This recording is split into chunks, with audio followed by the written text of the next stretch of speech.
امریکہ کا attorney general صدر کی کیبنٹ کی ایک اہم پوزیشن ہے۔ آئیے جانتے ہیں کہ آخر امریکہ کا اٹارنی جنرل کون ہوتا ہے اور وہ کیا کرتا ہے۔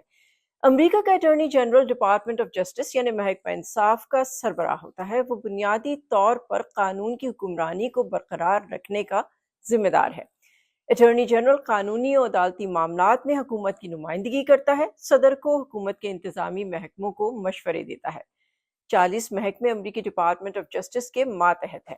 اٹارنی جنرل ہونے کے لیے امریکی آئین وکیل ہونے یا لیگل پریکٹس سے مشروط نہیں ہے، لیکن اکثر امریکی ریاستوں میں اٹارنی جنرل کے عہدے پر تعیناتی کے لیے دیگر شرائط کے ساتھ ساتھ کم از کم 5 سے 10 سال کا لیگل پریکٹس کا تجربہ لازم ہے۔ ریاستوں کے اٹارنی جنرل تعینات بھی ہو سکتے ہیں اور منتخب بھی، اگرچہ اب تک آنے والے سبھی امریکی اٹارنیز جنرل پریکٹسنگ لائرز نہیں تھے، لیکن ان کا قانونی بیک گراؤنڈ ضرور تھا، جیسے کہ 1975 کے اٹارنی جنرل ولیم سیکسپی، جنہوں نے کبھی کورٹ کچہری تو نہیں کی، لیکن وہ قانون کی ڈگری رکھتے تھے اور امریکی ایوان نمائندگان کے اسپیکر تھے۔ امریکی آئین کے مطابق صدر اپنی کیبنٹ کے لیے اٹارنی جنرل سمیت دیگر اراکین کے انتخاب کرنے کا حق رکھتا ہے، لیکن کوئی بھی تقرری سینٹ سے اپروول کے بعد ممکن ہوتی ہے۔